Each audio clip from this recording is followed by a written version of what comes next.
Hi అండి. నమస్తే అందరికీ. This is Madhavi Narasimha. Welcome to my channel. ఈరోజు నేను గ్రీన్ పీస్‌ని ఎలా స్టోర్ చేసుకోవాలో ఈ వీడియోలో చూసేద్దాం. అంటే మనకి బఠానీలుంటాయి కదండీ! పచ్చి బఠానీలు. మనకి మార్కెట్‌లో ఎప్పుడూ దొరుకుతాయి. అండ్ సూపర్ మార్కెట్‌లో కూడా ఉంటాయి. కాకపోతే ఏంటంటే వాటిని ఫ్రోజెన్‌లాగా చేసి మనకి కొన్ని కొన్ని చోట్ల ఫుడ్ కలర్ ఏసి గ్రీనిష్‌గా దొరుకుతాయి కొన్ని.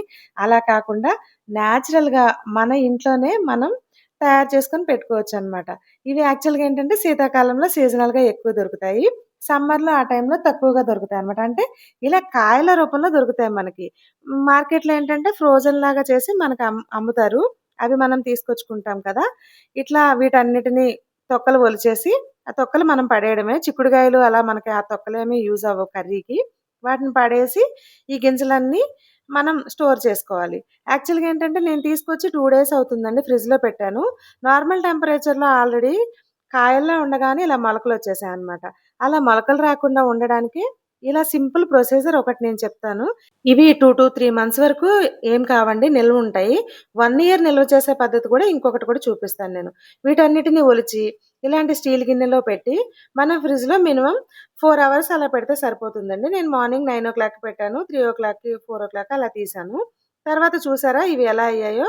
వీటన్నిటికంతా కూడా మంచులాగా ఫార్మ్ అయిపోయి ఇవి గట్టిగా అయిపోతాయన్నమాట. ఇంచుమించు చెప్పాలంటే గులకరాళ్ళలా ఉంటాయి సౌండ్ చూడడానికి. మీకు వినిపిస్తుంది కదా! అందుకనే నేను సౌండ్ అనేది మీకు వినిపించేలాగా చూపిస్తున్నాను. వీటిని మనం ఇంకా స్టోర్ చేసి పెట్టుకోవడమేనండి. చాలా సింపుల్ ప్రొసీజర్ అన్నమాట. మార్కెట్‌లో వాళ్ళు నిల్వ చేసేవి కెమికల్స్ అవి ఏసి నిల్వ చేస్తారండి.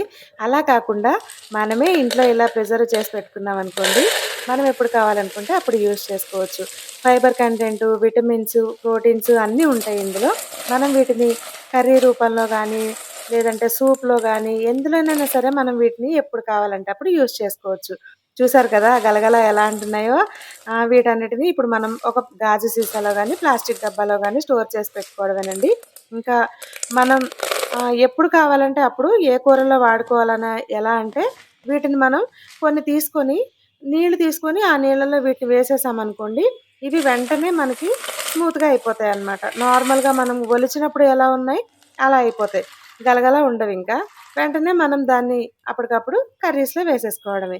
చూసారా? ఈ చిన్న వీడియో నచ్చితే గనక చిన్న లైక్ చేయండి. అండ్ నెక్స్ట్ వీడియోలో 1 ఇయర్ పాటు నిల్వ చేసుకోవడానికి ఉండే ప్రొసీజర్ కూడా చూపిస్తాను. ఆల్మోస్ట్ ఇది 3-4 మంత్స్ వరకు నిల్వుంటుంది. 1 ఇయర్ పాటు ఇంకా మీకు ఎక్కువ దొరికాయనుకోండి, వాటిని ఎలా స్టోర్ చేసుకోవాలనేది కూడా నెక్స్ట్ వీడియోలో చూసేద్దామా? సీజనల్‌గా దొరికే ప్రతీదీ మామిడికాయ గానీ, ఉసిరికాయ గానీ ఇలాంటివన్నీ తురుముకొని నేనిలా స్టోర్ చేసి పెట్టుకుంటానండి. నాకొక అది అలవాటు. మార్కెట్‌లో కాకుండా ఊరు నుంచి నేచురల్‌గా దొరుకుతాయి కదండీ! పల్లెటూరులో మా పొలంలో దొరికేవి అలాంటివే మాక్సిమం నేనిలా స్టోర్ చేసి పెట్టుకుంటాను. ఈ గ్రీన్ పీస్ కూడా వితౌట్ కెమికల్స్‌తో ఇలా స్టోర్ చేసుకుంటే మన హెల్త్‌కి కూడా చాలా మంచిది. నచ్చితే చిన్న లైక్ చేయండి. Thank you for watching.